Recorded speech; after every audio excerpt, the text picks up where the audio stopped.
Oke. Shalom Bapak Ibu. Suara saya aman sampai di belakang ya? Oke. Sebelum mulai mari kita satukan hati dulu. Kita berdoa minta tuntunan Roh Kudus ya. Bapak Surgawi, Bapak yang kami kenal di dalam nama Tuhan Yesus Kristus, terima kasih Tuhan buat malam ini setiap kami boleh hadir untuk kembali mendengarkan kebenaran firman-Mu. Roh Kudus Engkau yang beracara, Engkau sendiri yang berbicara Tuhan, dan izinkan kami boleh melihat dan mendengar dengan mata dan telinga rohani kami sebagai seorang murid, supaya kami boleh tahu isi hati-Mu dan kami boleh melakukannya. Terima kasih Tuhan, segala hormat, pujian, dan kemuliaan hanya bagi-Mu Yesus Kristus Tuhan dan Juru Selamat kami yang hidup. Haleluya, amin. Ya, Bapak Ibu sekalian, salam kenal. Ada yang wajahnya saya baru lihat, ada yang udah senior. Bercanda. Malam ini kita akan mulai dengan pelajaran keempat ya, di I ya. Suara saya masih aman nggak sampai sana? Oke. Temanya hubungan dengan Allah ya. Tadi saya ada share ke Leni ya, kalau nggak salah ya. Fanny ya, untuk materinya ya. Mudah-mudahan Bapak Ibu udah dapet ya. Salam kenal dulu Bapak Ibu, buat yang belum kenal. Nama saya Tami, saya istri dari satu orang suami dan 3 orang anak gitu. Saya minta maaf, mungkin waktunya jadi mepet sekali karena saya baru selesai menghadiri wisuda anak saya yang paling kecil. Sekarang tuh anak SD lulus sekolah aja wisuda ya. Tapi ternyata saya terharu gitu ya, nangis juga ngeliat dia pas datang bawain bunga gitu. Saya thank you mama udah dampingin saya dari kelas 1 sampai kelas 6 gitu. Dan saya pikir itu bukan hanya saya, Bapak Ibu yang punya anak juga pasti juga begitu ya, kalau melihat perkembangan anak-anak kita. Nah, untuk menyingkat waktu, saya mau sampaikan tadi hubungan dengan Allah. Tadi Citra bilang hubungan kita sama Allah tuh kayak presiden sama warga negaranya, atau kayak orang tua dengan anaknya gitu ya. Saya nggak tahu berapa lama Bapak Ibu udah jadi Kristen. Kalau boleh tahu, yang lebih dari 5 tahun siapa? Yang di bawah 5 tahun? Kayaknya nggak ada ya. Tapi pertanyaannya adalah, apakah Bapak Ibu semua sudah benar-benar punya hubungan sama Tuhan? Karena gini, kalau saya lihat dari kamus bahasa Indonesia, kan udah dibagiin tadi ya, hubungan itu keterkaitan atau pertalian antara 2 hal atau lebih, 2 individu atau lebih. Terus ChatGPT, biar keren ya, ChatGPT bilang ikatan antara 2 orang atau lebih, bisa positif, bisa negatif. Dan hubungan yang baik tercipta karena 2 belah pihak sama-sama mengusahakannya. Bapak Ibu di sini siapa yang udah nikah? Ada yang belum nikah nggak? Belum ya? Belum, oke, nggak apa-apa. Sebentar lagi mah. Saya mau tanya di sini deh, yang udah menikah ataupun yang belum menikah, pernah naksir orang nggak? Pernah ya? Pernah nggak naksirnya cuma kita doang yang naksir, dia enggak gitu? Pernah ya? Pernah. Pak, pernah nggak Pak? Pernah kan ya? Saya juga pernah gitu. Rasanya kalau naksir orang terus dia nggak respon tuh, aduh, nggak enak banget gitu ya. Kayak, udah nggak enak lah. Pertanyaan saya, Bapak Ibu tahu nggak? Tuhan tuh sedemikian jatuh cinta sama kita, tapi kita nggak nanggepin. Tadi kan saya tanya ya, udah pernah nggak jatuh cinta dicuekin? Pernah, semua bilang. Nggak enak ya?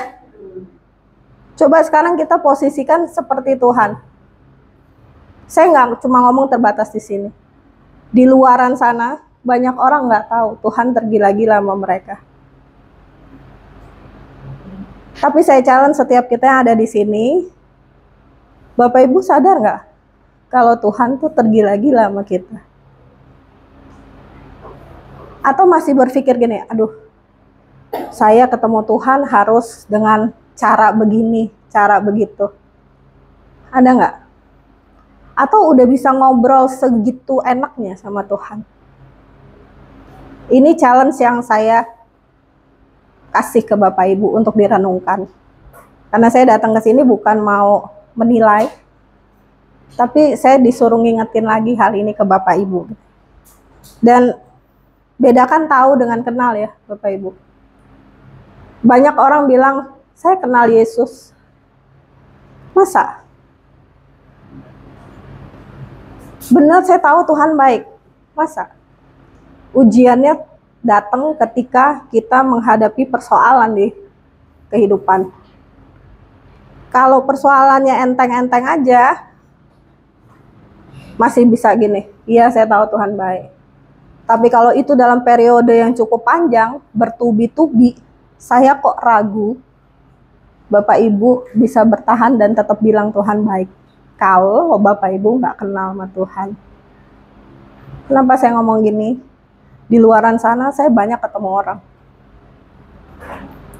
Kepahitan, jatuh sakit. Ujung-ujungnya ditanya kenapa? Marah sama Tuhan. Karena dia nggak tahu. Karena dia tidak mengenal. Ya, jadi beda tahu sama kenal. Dari kecil kita semua, saya nggak tahu ya Bapak Ibu ada yang baru atau dari kecil lahir sebagai orang Kristen. Saya lahir dari keluarga Kristen. Dari kecil saya tahu Tuhan Yesus baik. Tapi benar-benar ngalamin perjumpaan pribadi dengan dia secara dewasa, ya butuh proses, butuh waktu. Sehingga ketika persoalan itu datang, endingnya saya nggak marah sama Tuhan. Saya nggak tahu ya badai kehidupan Bapak Ibu apa. Tapi saya udah ngelewatin jatuh bangun dengan pernikahan kah, dengan karir kah, dengan apapun itu. Dan karena saya kenal Tuhan, saya nggak pernah menyalahkan dia. Tadi sore waktu saya datang ke wisuda anak saya, mereka semua nyanyi. Di dalam Amsal tuh kan dikasih tahu ya, Amsal 23 kalau saya nggak salah. Bahwa masa depan itu sungguh ada. Harapan itu ada ya. Nah, kadang waktu kita menghadapi satu jalan buntu gitu dalam menghadapi persoalan, kita lupa Tuhan yang sama akan tolong kita lagi.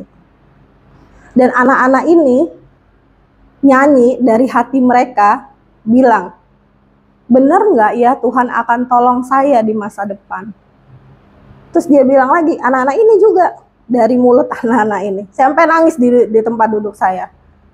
Mereka bilang gini, kalau dulu Tuhan istilahnya tampilkan mujizatnya ya, gunung dipecah, ya nggak? Laut dibelah. Kalau dulu dia bisa melakukan sesuatu dalam hidup Bapak Ibu, pribadi yang sama juga sanggup melakukannya di masa depan kita. Tapi berapa banyak orang yang takut. Sekarang harga emas berapa sih by the way? 1,9 ya Ci?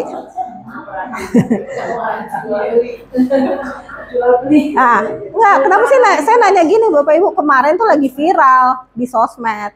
Ada orang beli emas 5 tahun yang lalu.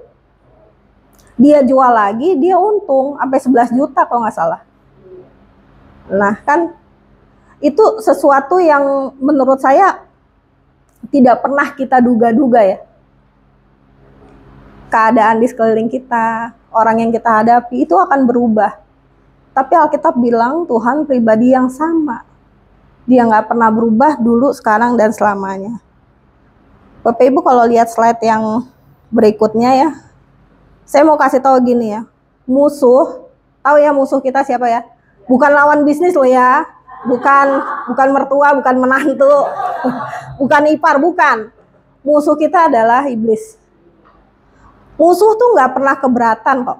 Bapak Ibu rajin di pelayanan, punya karunia rohani, doain orang sembuh, rajin perbuatan baik, rajin deh melakukan ritual keagamaan.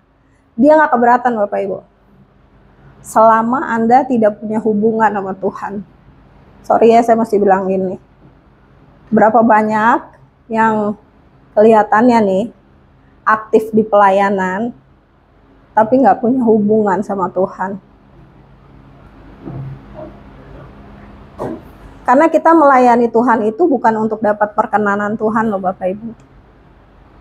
Kita melayani Tuhan karena kita tahu kita lebih dulu dikasihi. Ini kan udah pelajaran keempat ya. Harusnya udah semakin bertambah karena di awal-awal udah dikasih tahu kehidupan kekal udah ya.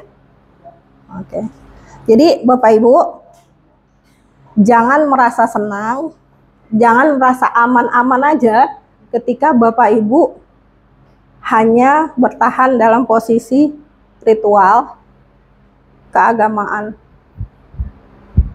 Karena setan juga takut sama Tuhan. Yang membedain apa? Setan nggak punya hubungan sama Tuhan.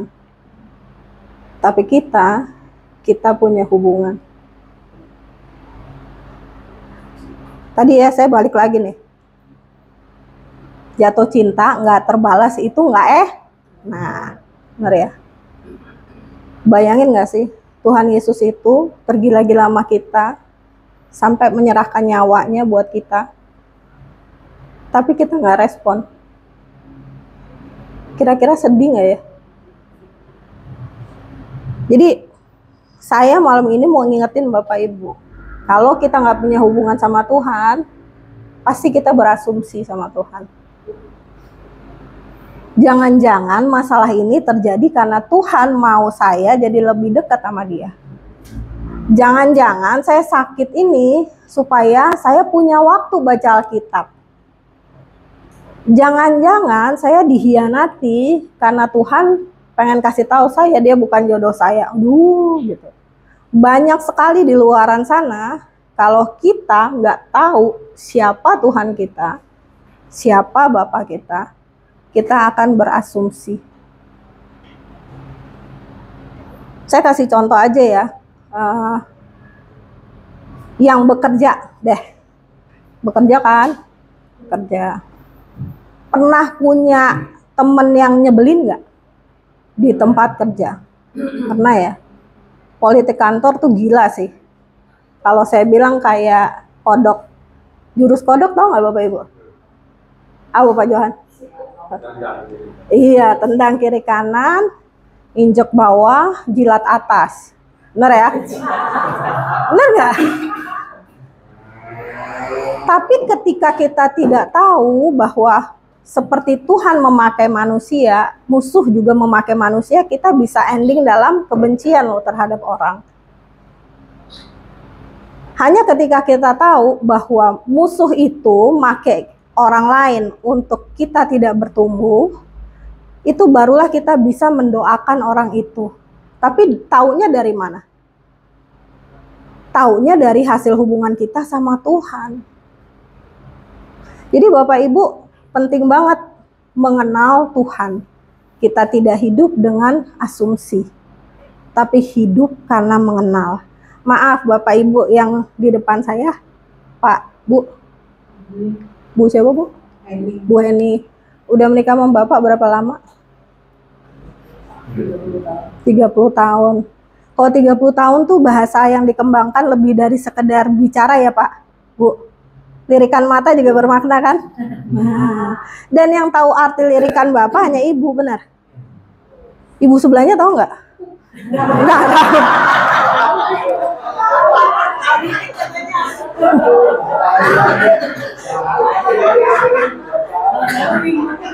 Saya bercanda ini ya, bercanda.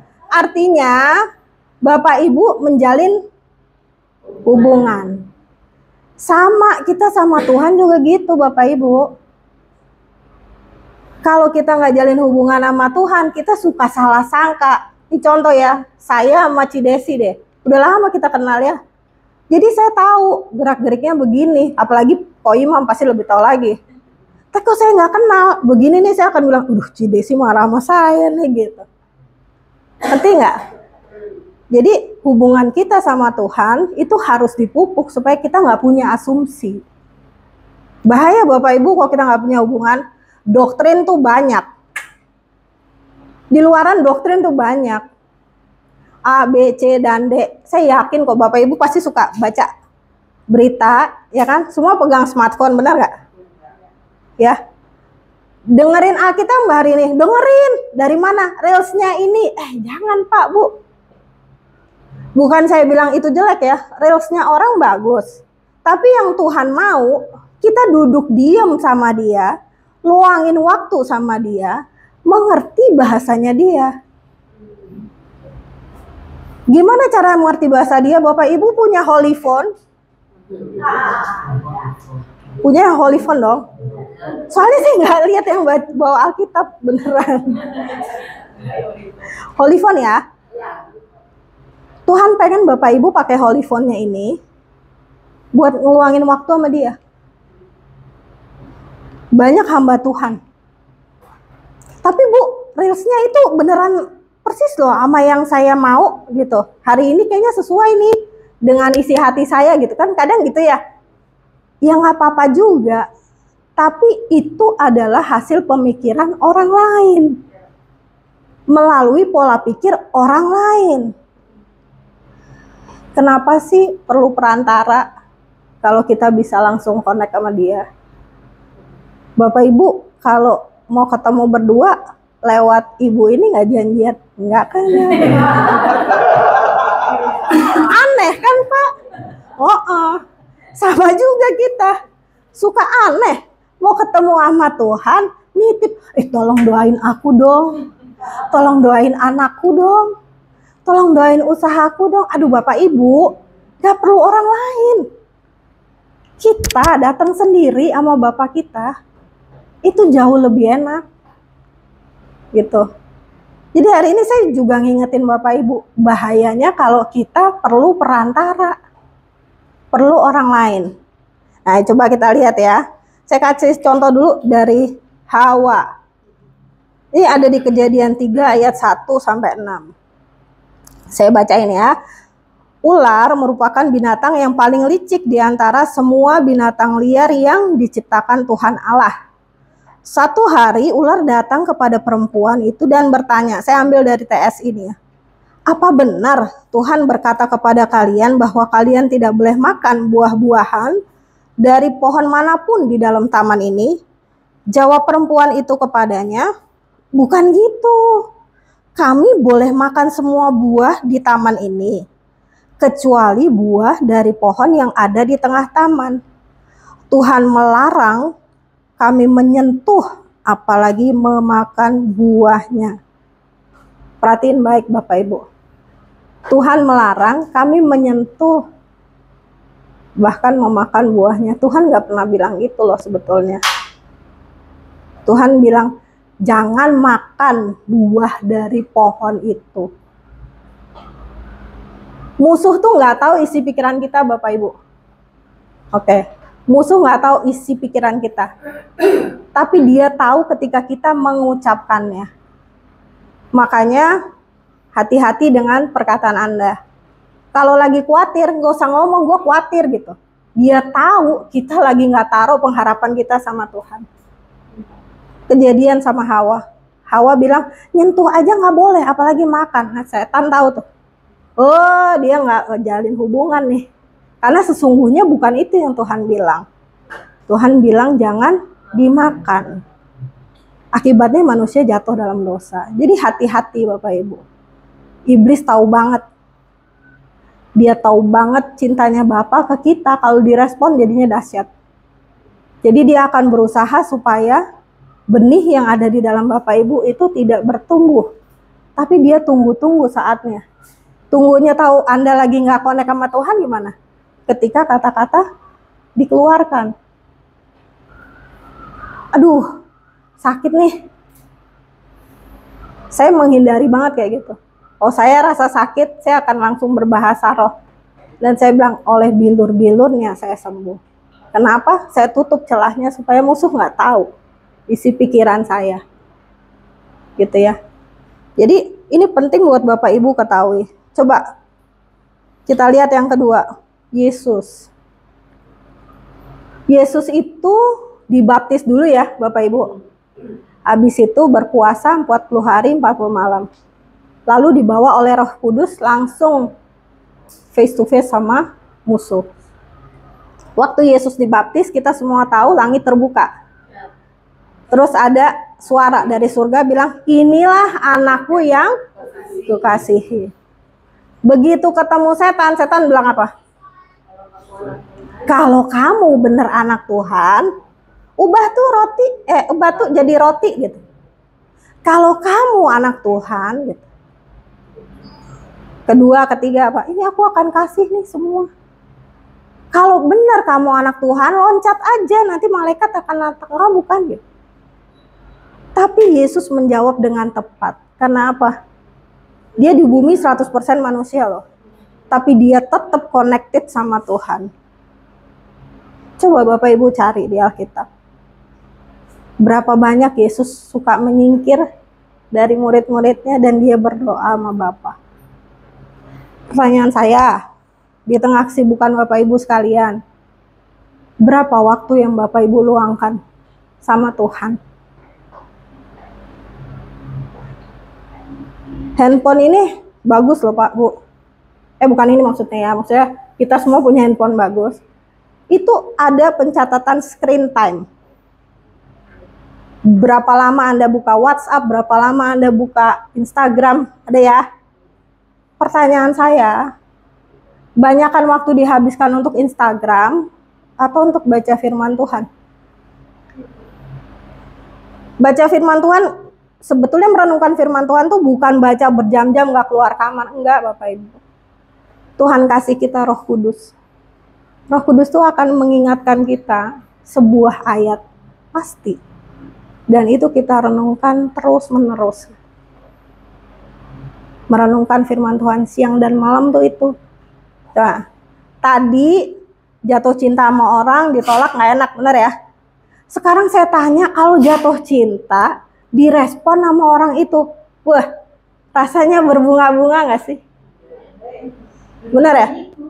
Gula Jawa rasa coklat, bener ya? Iya kan? Nah, sekarang tadi saya bilang, kalau kita tergila-gila sama orang, Bapak Ibu dulu kan pasti happy banget ya. Sampai sekarang pasti masih happy juga dan selamanya. Pertanyaan saya nih, kalau Ibu lagi mikirin Bapak gitu, bisa senyum-senyum sendiri nggak, Bu? Bapak juga kan? Iya kan, Pak? Saya nggak bilang masa lalu, masa kini loh. Setiap kita ingat seseorang yang kita kasihi, kita bisa senyum-senyum gitu. Bisa terharu gitu ya. Berapa banyak sih mengimajinasikan Tuhan Yesus? Atau ingat Yesus pada saat lagi kepepet. Karena kalau kita bilang kita jatuh cinta sama dia, yang ngisi pikiran kita ya cuma dia. Nggak ada yang lain. Mau ada masalah datang, kita tinggal bawa ke dia. Kalau zaman dulu ya, sebelum saya nikah sama suami saya, misalnya ada yang iseng, saya udah gini, aduh, saya nungguin nih pacar saya itu buat belain saya gitu. Tinggal saya aduin gitu.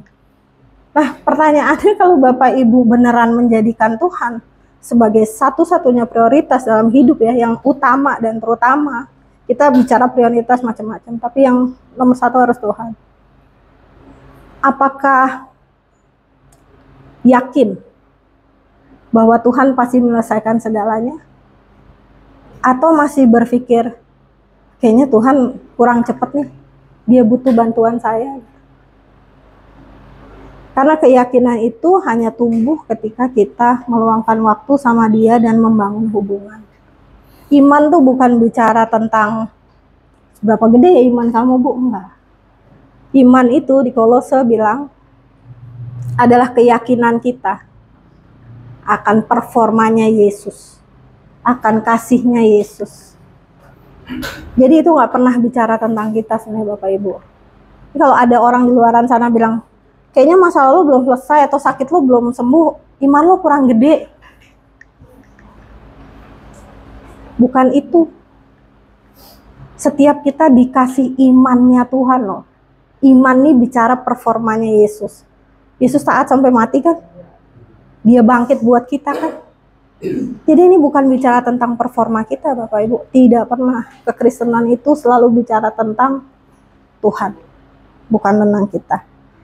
Oke. Nah, saya tanya nih, kenapa perlu kenal Allah? Tadi saya udah bilang di depan.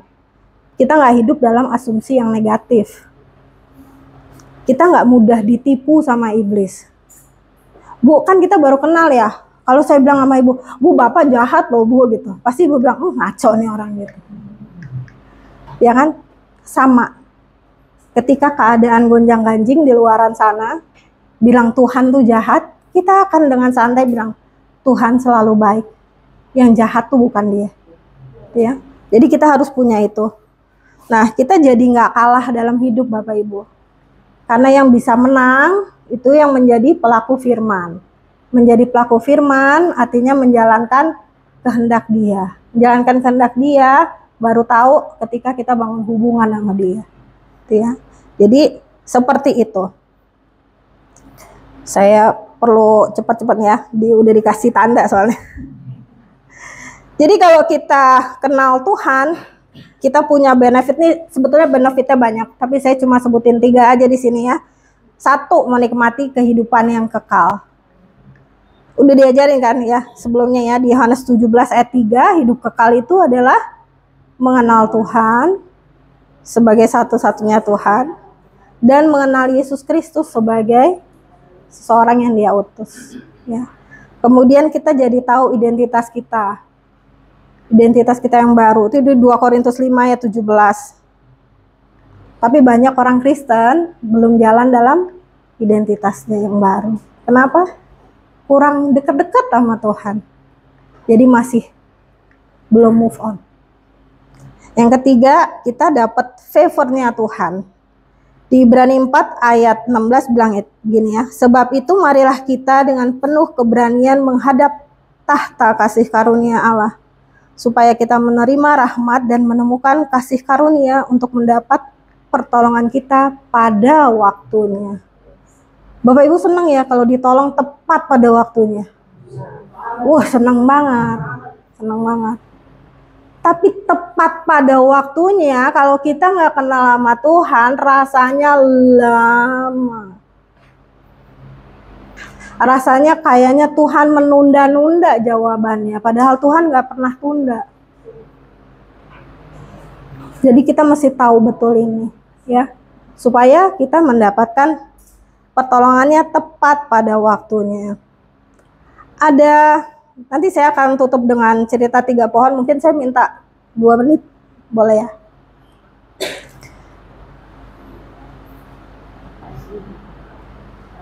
Ada 3 pohon di dalam hutan nih Bapak Ibu.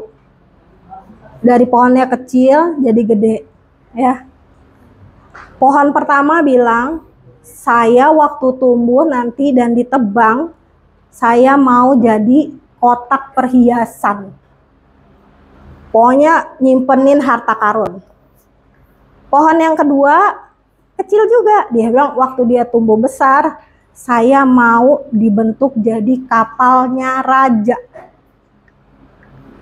Gagah perkasa. Ya. Pohon yang ketiga, dia bilang, saya nggak mau.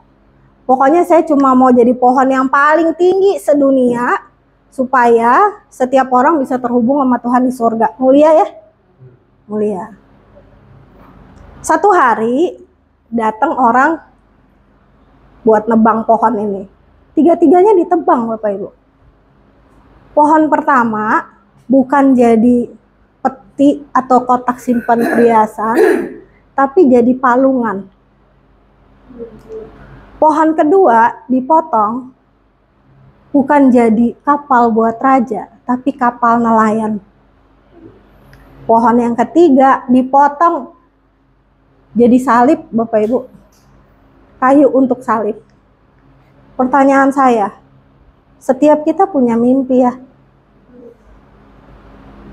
Kadang-kadang kayaknya mimpi kita gak berjalan sesuai apa yang kita mau, benar?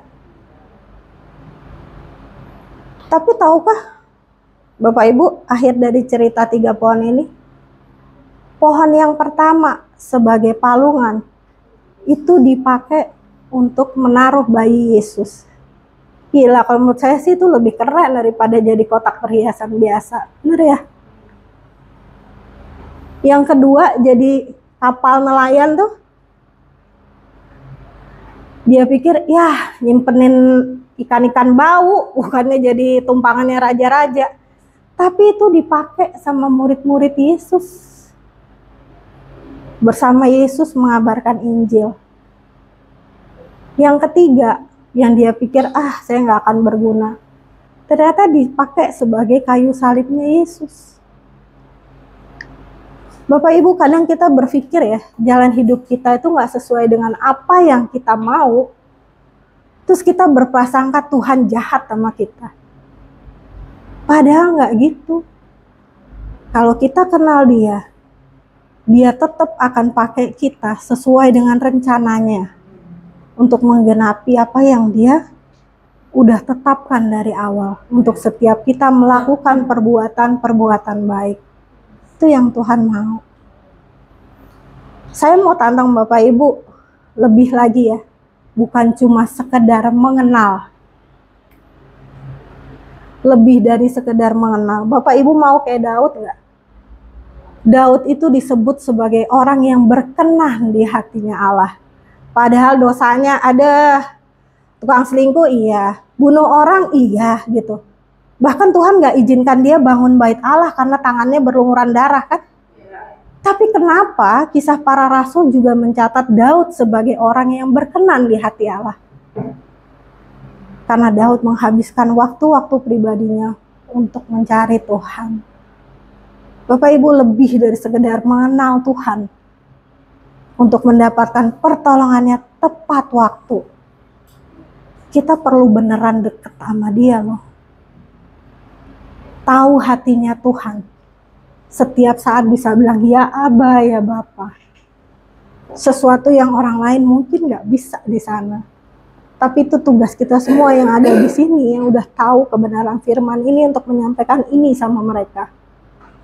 Tuhan sayang setiap kita. Saya juga punya quote and quote teman kerja yang nyebelin gitu ya. Tapi waktu saya bawa itu ke bapak saya, bapak kita semua, dia dengan santainya bilang ini, kamu tahu gak sih saya juga sayang sama dia. Aduh, itu nyebelin banget. Saya bilang ini, iya sih, sayang juga sih sama dia, tapi itu nyebelin loh. Ya kamu anakku yang udah tahu kebenaran, doain dia dong. Itu merubah mindset saya. Saya nggak bilang saya sempurna Bapak Ibu. Oh jauh. Saya masih terus belajar mengenal hatinya. Karena satu hari nanti saya pengen ketika saya balik ke dia, Yesus bisa tatap mata saya dan bilang, well done my love. It is so beautiful buat saya ya. Saya berharap itu juga yang Bapak Ibu alami bersama Tuhan. Jadi kehidupan kita nggak cuma sekedar biasa-biasa aja.